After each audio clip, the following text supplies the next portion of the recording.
Okay, everybody, thanks for coming out to the May 2024 Glendale Coin Club meeting. Appreciate everyone who showed up at the meeting here, and of course, everybody watching at home. Like to get started out with the Pledge of Allegiance. If you join me in that, please. And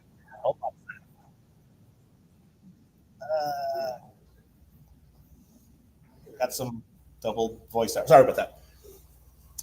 I pledge allegiance to the flag of the United States of America and to the republic for which it stands, one nation, under God, indivisible, with liberty and justice for all. Thank you.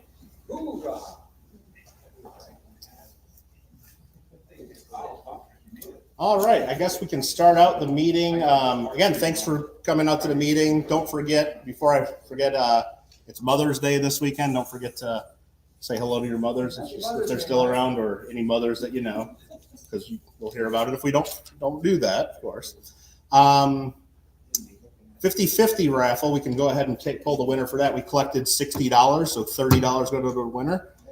Greg, you want to go ahead and pull the ticket, or you want to have someone pull a ticket so you don't pull your own? Yeah, that probably. You want to do that? You want to go ahead and do that for us? That'd be helpful. Oh. Okay, or find someone else to pull it, I guess. It's that, just put in that box. Thank you. Thank you.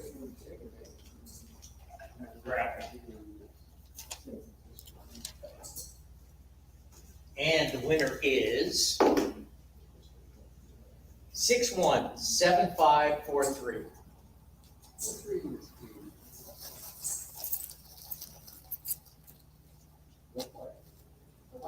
617543. Phil got it. Congratulations.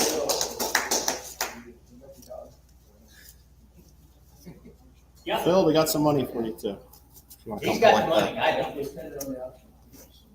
don't. All right. Again, thanks for everybody who participates in that. The $30 that went to the club there covers the refreshments for the break and a little bit extra, so much appreciated. And thank you. All right. There you go, Phil. Thank you. We got some auction items tonight. Make sure you guys take a look at those. Gold and silver are still up from the last few months, so it might be a good time to keep buying those, or maybe it's a good time to be selling them. I don't know. We got our 2025 Red Books in, so if you reserved one of those, we can go ahead and take care of that. Most people did not pay for those, so they're $12 each. And then during the break, just see me and we can get that taken care of. If you didn't pre-reserve one of those, we got like 4 or 5 extras. So if you need a 2025 Red Book, it's first come, first serve on the extras there, I guess. So retail on these, I believe, is $17.95, and we bought a case of them, and so we got them on a discount, and so we can sell them for $12 a piece while supplies last. If you did reserve one, though, let's try to get that taken care of so I don't have to haul them around for the next few months. Thank you for that. Other announcements, I know that there's a couple of coin shows coming up. I know Scott has one in Arcadia. I believe it's next weekend, the 18th and 19th. And then after that, Long Beach is coming up. I think that's June 6th, June 8th. Yes. Those dates, I think 6th to the 8th. So I hope to see a lot of you guys at the Long Beach show for sure. I wish that they still gave the clubs the free passes or they honored discounts, but they have big signs actually out front at the Long Beach show saying we no longer honor club discounts or free passes. They make a big point of that. So if you're not happy with that, like me, make sure to tell them when you're paying your $10 or whatever it is to get in, saying, I used to get free passes at my club and I'd like you to keep doing that, because if you guys don't tell them that, they're never going to listen to me. They still let in veterans. They do let in veterans. That's good.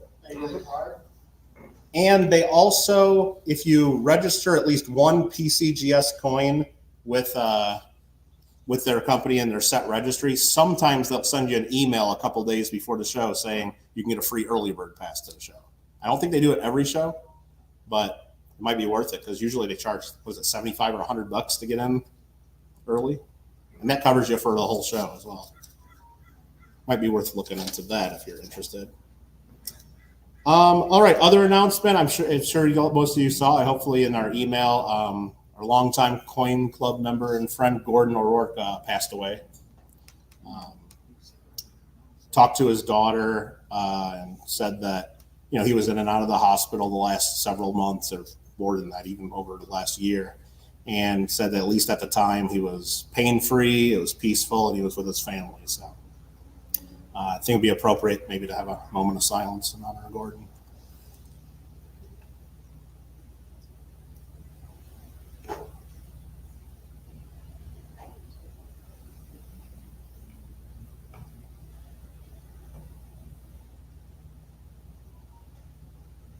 Okay, thank you. All right. Anyone else have any other announcements or anything that we need to mention, or any other shows coming up, or what did I miss there? Anyone? Yes, sir.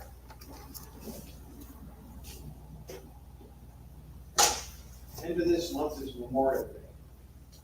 In the middle of your picnic for the holiday, please remember those who died so you can have them. Thank you. Absolutely. Thank you. All right, very good. Greg, could you do me a favor and pick one of the red tickets for an early bird prize? We did not do that either. This is for the Silver Washington quarter that's up there at the top.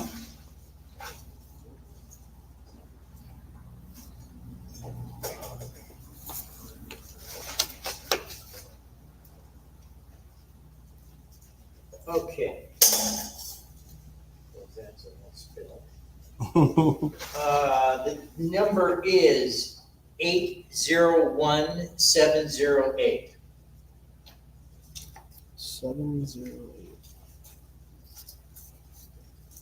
Probably picture on it. So gave you $100. All right, there you go. Is that for you? No.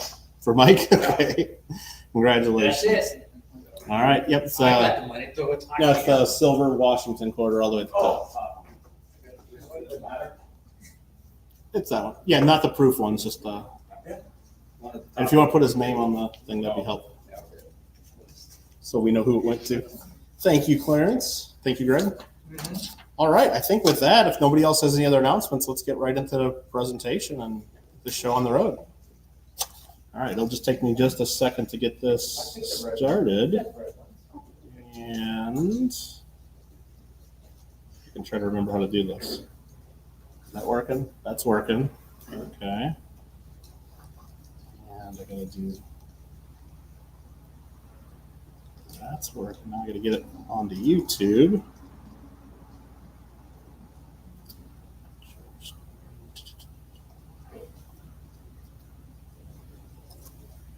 Okay, I think that's working. If I do that, then that's there. Okay, great. All right. This presentation I put together is just a selection of world coins minted by the United States Mint.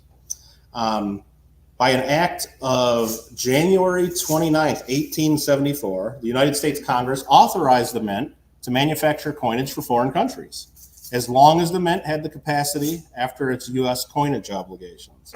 And the other countries had to. Notwithstanding that, some world coins and tokens were minted by the mint prior to that official authorization was given.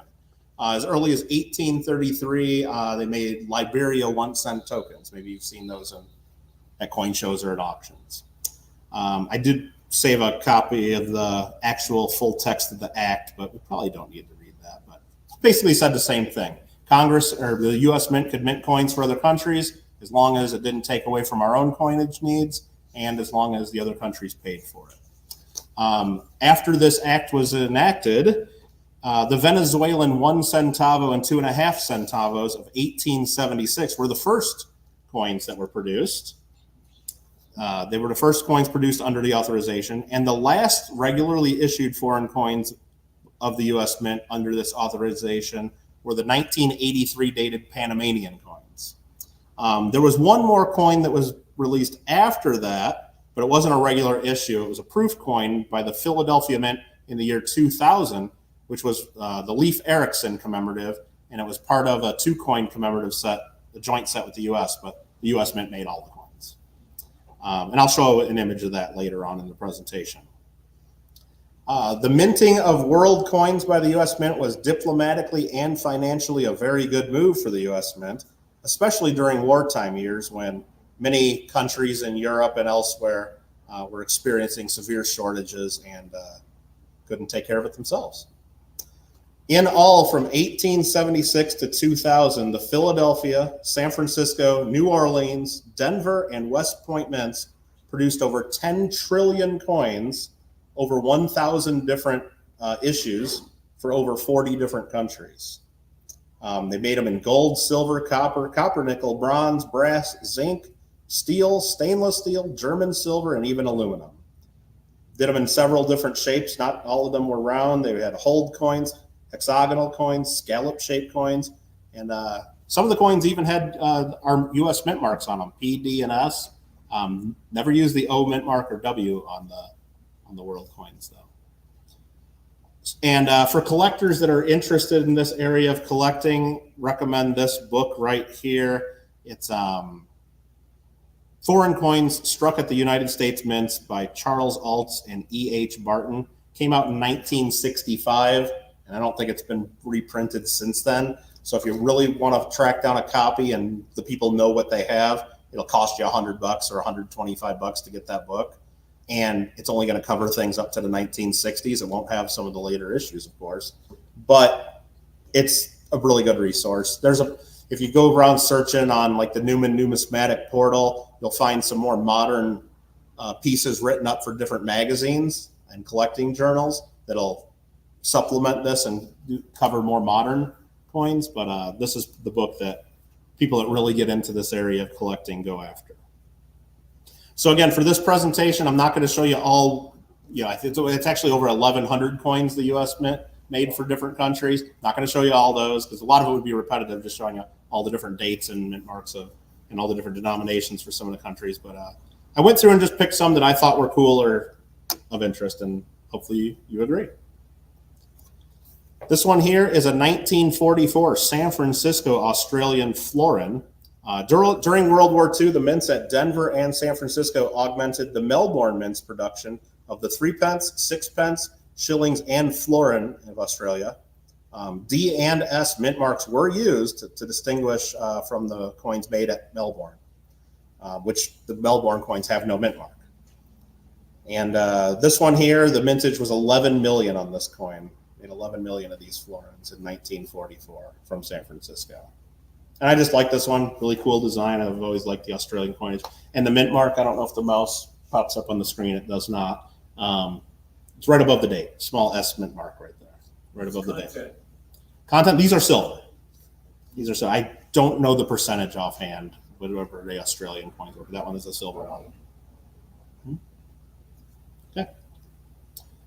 This one I thought was especially interesting. It's the only hexagonal coin the U.S. Mint struck that I could find. 1943 Belgian Congo 2 francs. After Belgium was overrun by Germany in 1940, the Belgian Congo proclaimed its loyalty to the Belgian government in exile in London for the duration of the war. The U.S. Mint coined these brass hexagonal 2 franc pieces in 1943 only. They were minted in Philadelphia, and we made 25 million of them. So they're out there. And it's a cool piece. This one here is a 1968 Canadian 10 cent. As part of the push to manufacture as many new nickel 10-cent pieces that they could during the transition from silver coinage, the Royal Canadian Mint contracted with the U.S. Mint in Philadelphia to help with their dime production in 1968 and in early 1969. And the only way you can tell the Philadelphia coins from the ones that were struck in Ottawa are by the reading. And I don't know enough about it to be able to tell you in detail exactly, but if you're really trying to cherry pick out your Philadelphia coins from the Ottawa, it's the reading. It's the reading on those. The 1969 Philadelphia coins, though, they think that those are just as trial strikes, and they were never released. There's only about 10 or 20 of those known. And again, they're distinguished by the reading on those.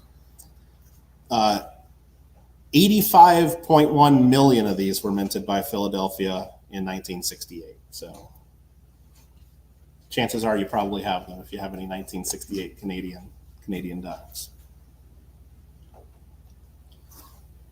This one I thought was pretty. It's the 1934 Chinese junk dollar, they call them. And the junk isn't because it's just junk silver or Chinese money's junk. It's because that's the name of the boat that's on there. It's a junk. These 1934 Chinese junk dollars were struck in 1949 at all three U.S. mints at the time: Philadelphia, Denver, and San Francisco. So they were restrikes of the 1934s, and they're indistinguishable from the original 1934s and from each other. So you can't tell a Philadelphia from a Denver or San Francisco. And at least as far as I could tell, most collectors there's no way to really tell whether it's a 1934 Chinese or a 1943 or 1949 U.S. issue. U.S. Mint made a total of 30 million of these in 1949, 20 million in Philadelphia, 3 million in San Francisco, and the balance in Denver. Here is a 1915 Cuban peso in gold. And I show that because there's also a 1915 Cuban peso in silver. Cuba achieved their independence in 1902, and it was a 7-year revolt against Spain that was aided by the U.S. a little bit. And coinage for the new nation began in 1915, and we made them in gold, silver, and copper nickel. And the coins were made exclusively by the U.S. Mint until Castro's revolution in 1962. The gold peso was made in Philadelphia. They only made 6,850 of those. The silver peso, 1.97 million of those. And both of them very popular with collectors. Here's the 1935 Cuban peso, just a different design. And these were minted in Philadelphia, 12.5 million of this issue. And then another one is the 1953 Cuba peso. This one is a lot lower mintage. Only 1 million of these were issued. All of them minted in Philadelphia.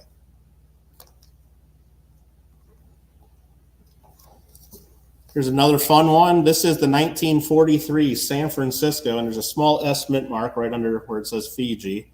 The Fiji halfpenny. So the U.S. Mint made half pennies in the 40s, and we also made coins with holes in them. U.S. Mint coined emergency World War II coins for Fiji in both 1942 and 1943. And this particular issue here from San Francisco, mintage of 250,000. Only 250,000. You go all the way from nice tropical warm Fiji to nice tropical warm Greenland. All right, maybe not tropical and warm there. This is the 1944 Greenland 5 kroner. U.S. Mint made the 5 kroner pieces in 1944, mainly for use for American forces who were stationed in Greenland during World War II. And at the time, this 5 kroner coin was equal to $1 US. So it was pretty easy for everyone to figure that out. They only made 100,000 of these, and they were struck all in Philadelphia.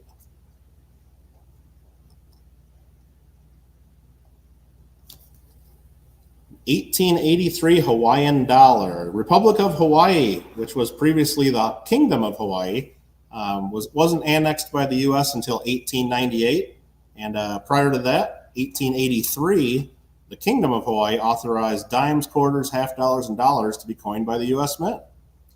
And all of them have the same specs as their U.S. equivalent. So this Hawaiian dollar has the same metal, weight, and everything as a Morgan dollar would have.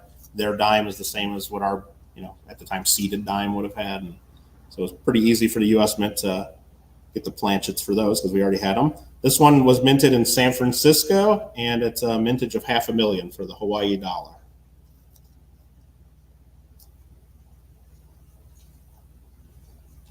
Here's the coin from 2000 that the U.S. Mint did in Philadelphia. Mintage of only 150,000 of these. It's the year 2000 Iceland 1,000 kroner. It's the last regular coin, that for a foreign country produced by the U.S. Mint. The last regular circulation coins, again, were 1983 for Panama, but this was a special issue they did as a 2-coin joint set with Iceland, commemorating Leif Erikson. And again, they were all minted in Philadelphia. All right, here we go. This one here, it looks the same size on your screen, but in hand it would be a lot tinier. This is the 1904 Panama 2.5 centésimos, also known as the Panama Pill. It's smallest coin ever produced by the U.S. Mint, diameter of only 10 millimeters. And the U.S. Mint made a lot of coins from Panama, starting in 1904 with these issues, all the way through 1983, as we mentioned. Total production for that country was over 300 million coins in total. So we made a lot of coins for Panama. And again, this was the smallest coin for Panama and the smallest ever done by the U.S. Mint, just smaller than our gold dollars were. Here's a little bit larger coin from Panama that's a real popular piece. This is the 1947 Panama Balboa, just a real popular. I mean, people love these. It's a large silver coin, and it's pretty low mintage. The mintage is only 500,000 on these. They're beautiful, and anytime I ever get one, they sell real fast. I know that. We also made coins for the Philippines, and collectors of coins struck by the U.S. Mint for different countries are kind of mixed on whether they even collect these, because at the time, I mean, this coin here says United States of America on it, and it was a U.S. territory, but a lot of people include it as a coin for another country. And the U.S. did make a lot of coins for the Philippines after they got their independence. But this one here is the 1909 San Francisco 1 centavo. Philippines were ceded to the U.S. from Spain in 1898 after the end of the Spanish-American War. For the first few years that they were part of the United States as a territory, we just shipped regular U.S. coins from San Francisco to the Philippines just to help them with commerce. So I would imagine at the time there'd be a lot of barber coinage floating around. U.S. Mint then started striking 1 centavo, 5s, 10s, 20s, 50s, and 1 peso coins for the islands.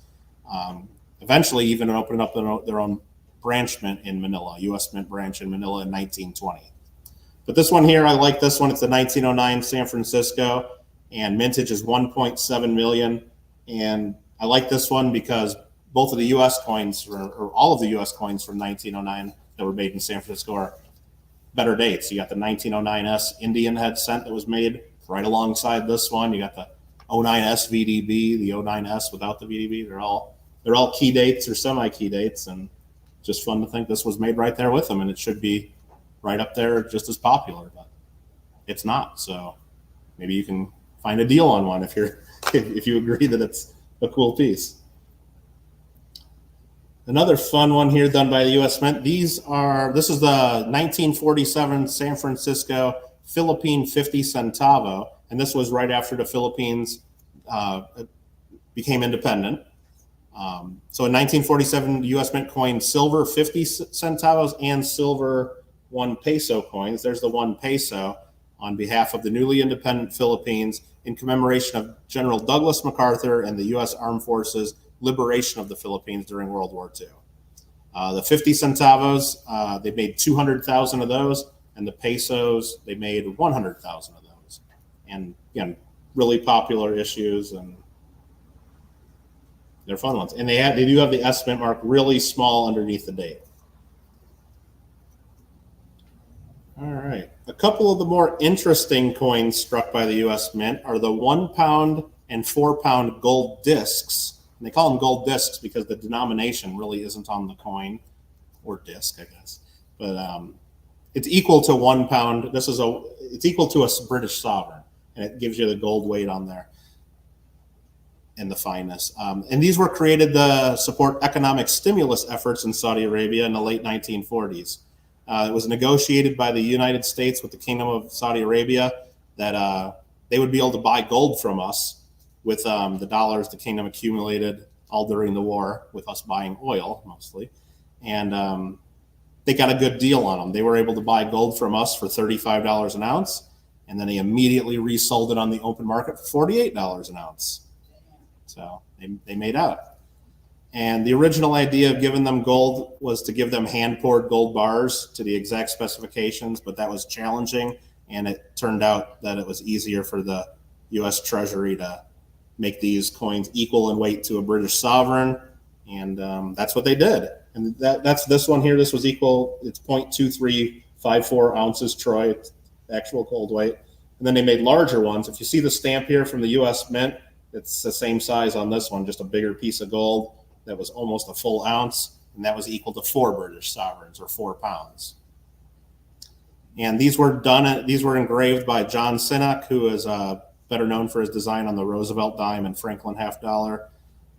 Mintage of the sovereign, which is the 1 pound coin, was 121,364, and for the larger 4 pound issue is 91,000. And lots of these got melted down over the years, especially when gold ran up in the early 1980s, and very, very expensive to get these today, and they keep going up and up every year. But they're very popular just because they say U.S. Mint Philadelphia on them, and it's very collectible. All right. That's all I got for you guys today. Anybody have any questions or comments on any of that? What was the last year that they admitted coins to? So the U.S. Mint, the last year they actually struck circulation coins for another country was 1983, and that was for Panama. And it was the last coin we actually struck that for another country was 2000. That was for the Leif Erikson commemorative set for Iceland.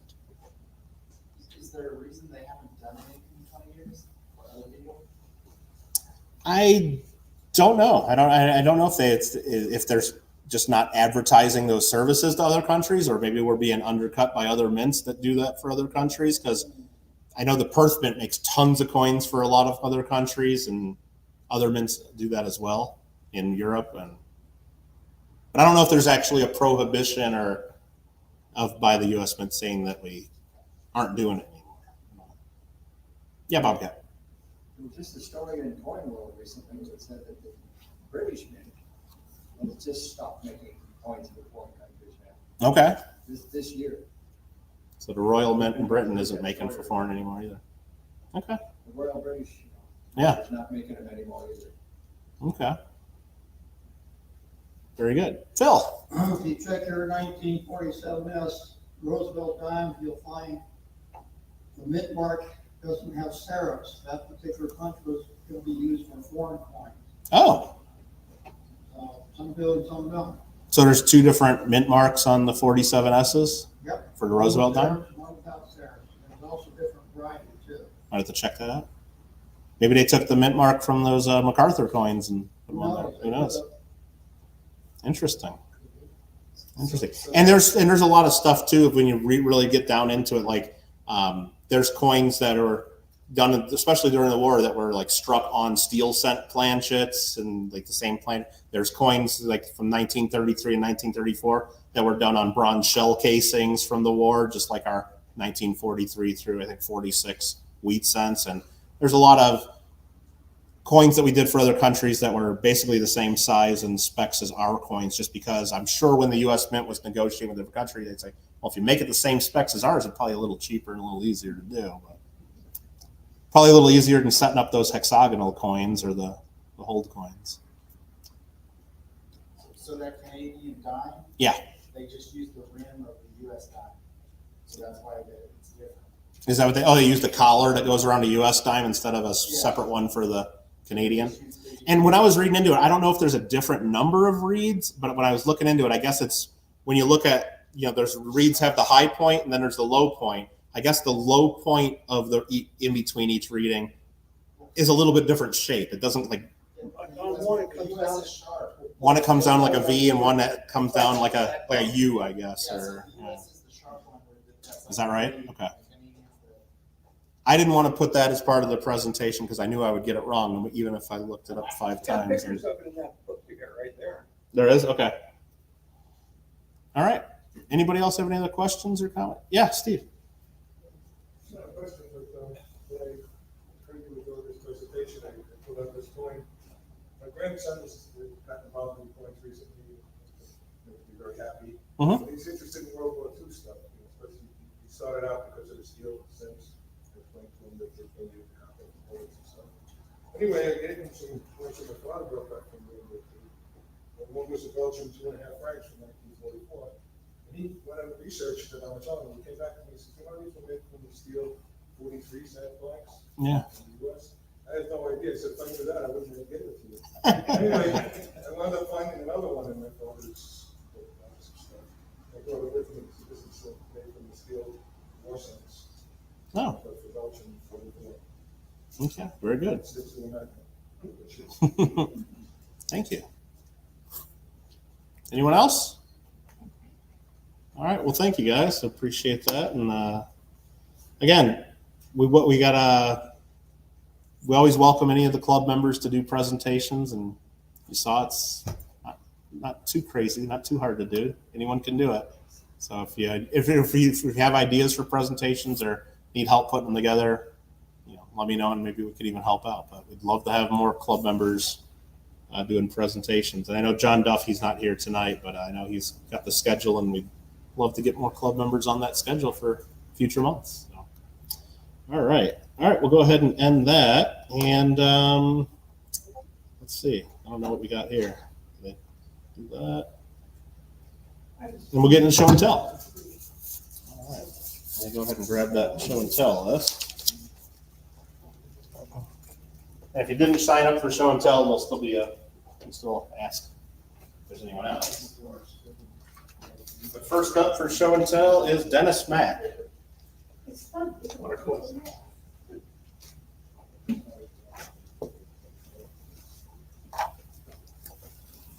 Very nice.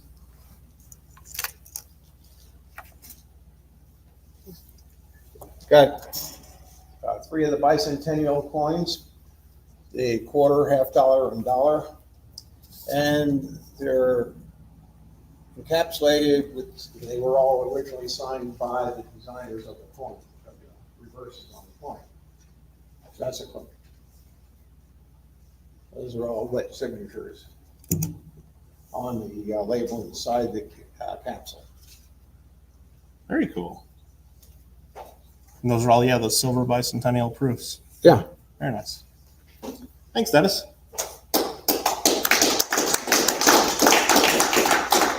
Next up is Dennis. Rockland this time. I brought in a couple of things. First, I brought in some coins that I believe are coins that were struck at the U.S. Mint. Like there's the Belgian 1944 2 franc that's made on the steel cents. To focus, but we'll try. And I brought in something from Venezuela, from Australia. I can't read my own writing. Panama Yeah, there's a sixpence and there. France. The D mint mark. Oh yeah, 1904 Panama.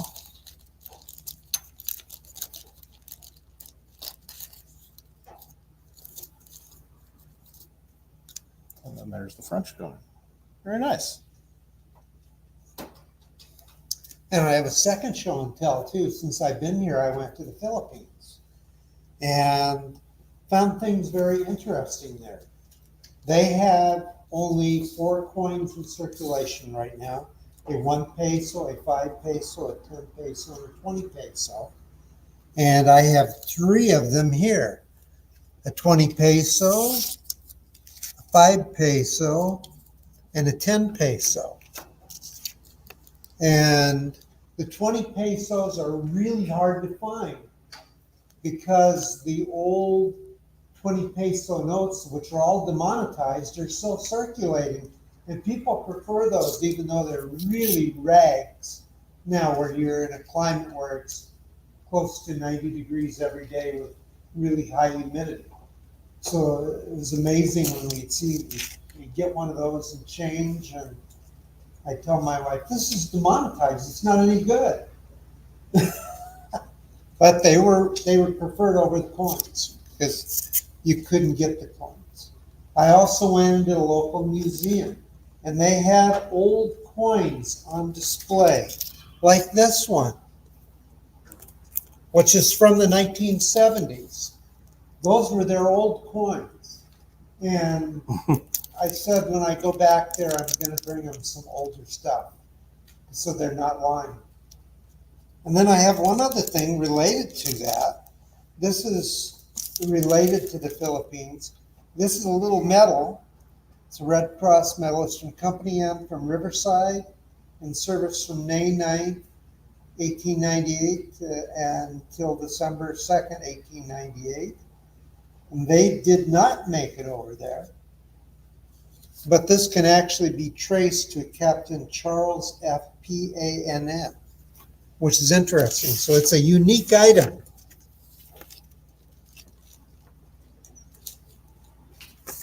And that's enough.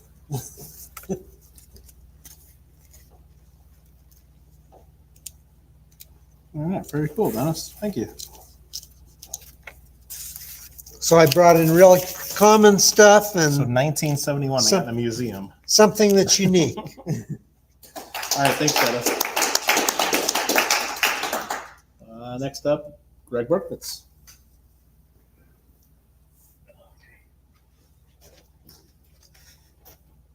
Well, I'm the paper guy, and tonight I've got three things.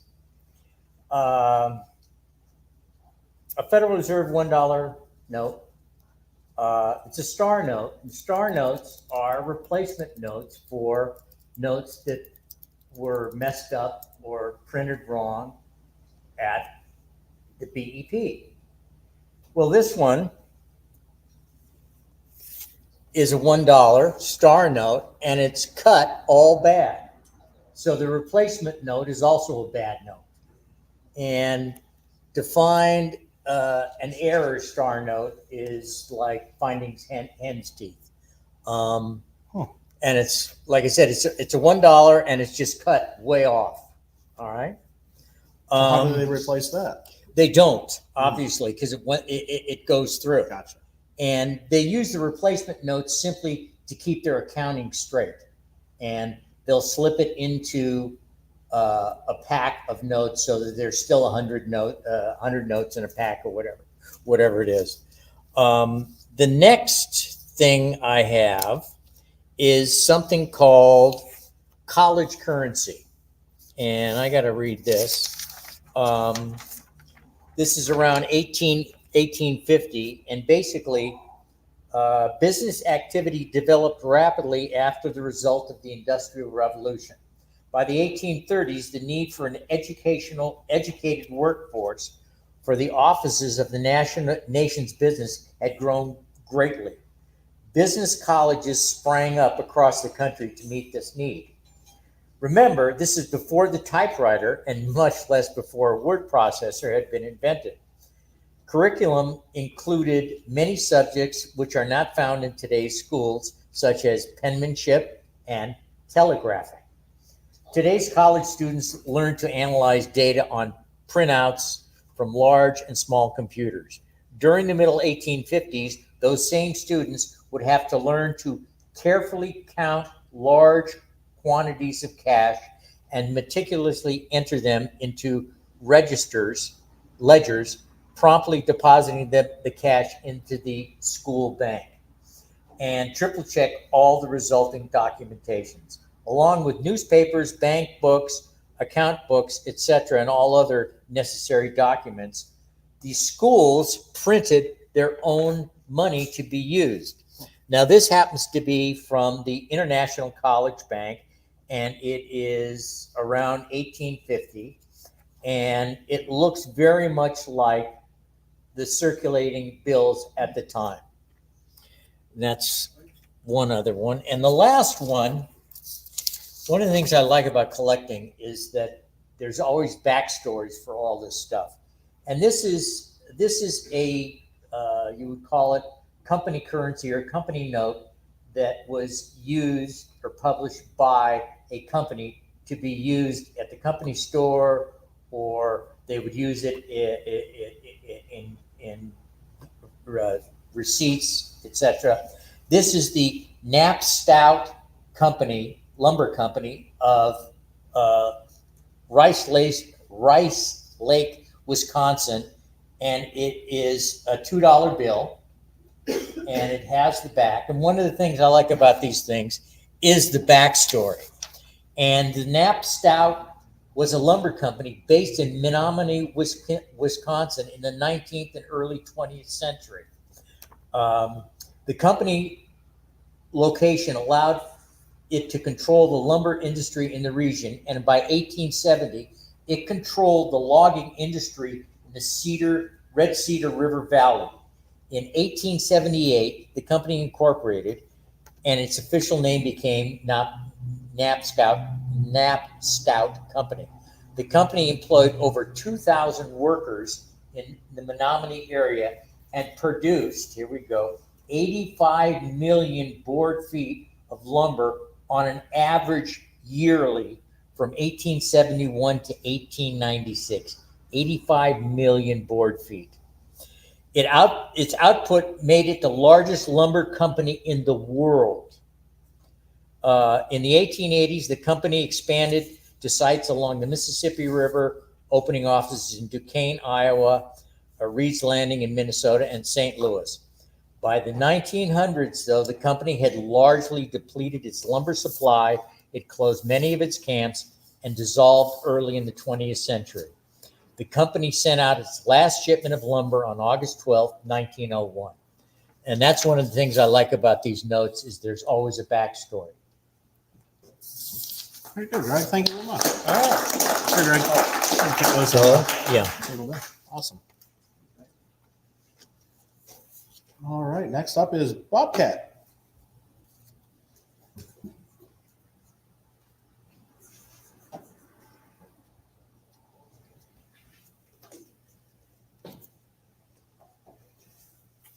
Tonight I brought a coin that I've had probably for about 30 years. Those of you that know me know that I probably collect coins from 1947 for obvious reasons, maybe not so obvious, I hope. But anyway, this was a 1947 minted in San Francisco, Philippines $1. Mike showed it on the show tonight on the slides, and it has a very small S underneath the date. So you can see that it was a San Francisco mint. I assume back then they were minting Philippine coins with the same fineness of silver as U.S. coins, 900, but I don't know. Does anybody know? No. If it was 900 fine silver? 720. I thought they were 800, but they were 750 or I think they were 720. 720. 720 for St. Yeah, I don't know Louis, offhand. Mexico? And I don't know if these MacArthur ones, I don't know what the fineness of those offhand. Okay. But they were minted for, like Mike said. I know they're regular U.S. Philippine coins were not 90% after, I think, 1906 or 1907, they I like to switched. think of it as fairly rare because it's only 100,000 made. Oh, yeah, they're beautiful. That's our General MacArthur, and he said, what did he say? I I shall return. And he did return, didn't he? Sure did. Thank you. That's a nice example, too. Nice one. Thanks, Bobcat. Carolyn, you're up next.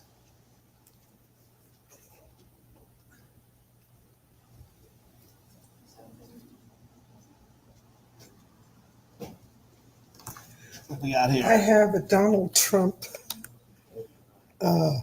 It's not a coin. What is it? A medallion. It's a medal. Yeah, a medal. Anyway, it says it's solid bronze. As I understand it, bronze is copper and tin. Is that right? Copper and tin. But anyway, it's mostly a collector's item and more political, I suppose, than part of a coin. It cost me $75 in case anybody's interested. It was a donation. It's a donation, right? Okay, so I mean, a lot of our tokens and medals are political in nature, going way back. Yeah. That's true. So anyway, okay, so that's that. Very nice. Okay. Thanks for sharing with that, Carolyn. John, you're up next.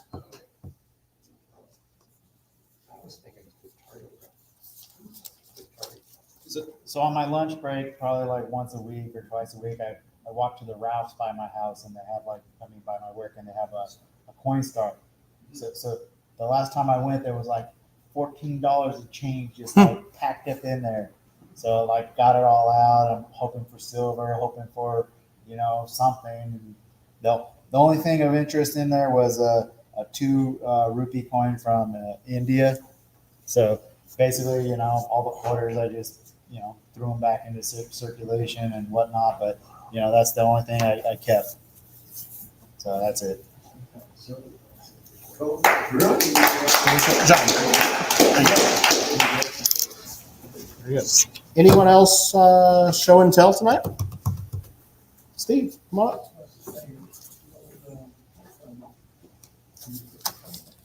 Like I told you before the meeting started, I grabbed the wrong slab. So this one I don't have much to say about, but I brought it anyway. It's an 1802 Drake bust dollar. I love Drake bust coinage. And it's fine details and it's whole. It's got a big hole in it and it's in a slab, which I just don't understand. But the whole point of that being unusual is that they slabbed it with a hole that you can almost put a pencil through. Well, I'm sure whoever sent it in just wanted to confirm that it's a real deal, for. So I have an Cool. almost complete date collection of bust dollars. This is the only one in the slab, but not the only one with holes in it. How do they grade that? Fine It details. says fine details, yeah. It's got a lot of detail. Yeah, it might be a good coin to repair or something. I don't know. But, I wouldn't mess with it. I'd keep it as is, yeah. Why not? Yeah. So, Beautiful. Thanks, Steve. All right. Anyone else? Phil?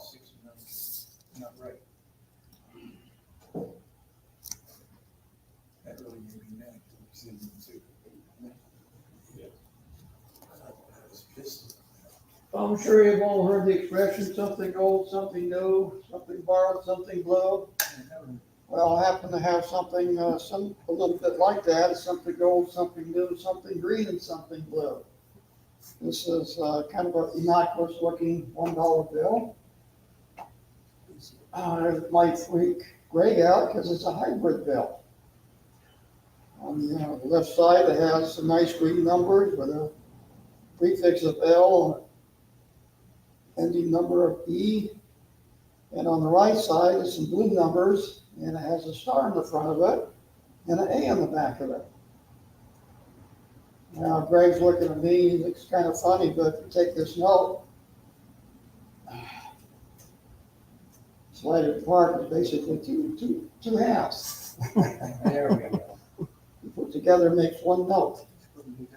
It's not something that you find in circulation. It's not, I don't know how it came across this. It's the craziest thing in the world. You can turn it over and it's like a regular bill, but You tape that together, and I'm sure most people wouldn't even notice. yeah, Unfortunately. put in circulation. Somebody send it in. Oh boy, I'm going to get rich on this. You spread it apart like that, you want this to have to work completely. Thanks, Phil. Anyone else? Don't be shy. All right. Well, that's going to wrap up show and tell then for the night, and that pretty much wraps up. And I know we got to do a drawing with the show and tell people to get some extra raffle tickets. We'll do that at the beginning of the break. That pretty much wraps up the online part of the meeting, except we have a coin to give away from last month. Now, if you remember it, we showed this coin. It's a couple standing Liberty quarters. And if I can get them here, it's actually a standing Liberty quarter and a Barber quarter. So if you left a comment on last month's Coin Club meeting as it posts to the internet, and you still got about 1 or 2 minutes to do that, if you haven't done that, we're going to go ahead and pick 2 winners for these right here. And then once this video that we're recording live right now, some of you might be watching this a year in the future, I don't know, or 100 years in the future. But anyway, once this becomes a video and you leave a comment, this will be the prize that we draw next month. This was donated to us. It's a 1957 Lincoln Wheat Cent MS66 Red Brown. So if you want a chance to win this coin, which doesn't really show up very well, it's hard to get tone copper to show up on camera. If you want a chance to win this one, you leave a comment on the May meeting, which is this one, and we'll draw this at the end of next month. So if you haven't left a comment on the April meeting, you got until the time I can bring up a random comment picker and pick the winner to do so, because I got to find the link and do that. Everyone here in the room, if you don't want to wait for that, feel free to get up and check out the show and tell and the auction items and start the break. We got some refreshments back there. Greg, do you mind grabbing there's a couple juices and a milk in the fridge if you want to pop them up on the table there, that'd be helpful. And then I'll go ahead and wrap this up here. And remember, we're still live, so if you don't want to be on the internet, don't come near the microphone for the next minute or two, and then we'll wrap it up. Thank you. All right, random comment picker. Let me see if I can bring this up, guys. First, got to find last month's meeting. I should have this more prepared, but I don't have it prepared, so I think it gives you guys a little more time to get in on this, I think. Yes, Greg. What is it? There's 2 juices and then there's chocolate a chocolate milk on the bottom shelf. Yes. Thank you. All right, sorry you guys can't have any chocolate milk or juice with us. All right, so I got that now. I got the link. Now I'm opening up the random comment picker, and I will share it on the screen in a moment. Excuse me. I'll try to at least. We'll do that. Let's try to get the comments. We have 24 unique commenters, and I know I'm not sharing this, am I? I'm not sharing this. So let's go ahead and present, share screen. I'm trying to do this, guys. I'm trying. I was better off leaving them like they were. Share. We're sharing that now. Hopefully you guys can see this. I'm not looking because I can't see the full things. We got the link in there, 24 comments. The winner of the barber quarter is going to be Azure Blue Midnight. Just fantastic.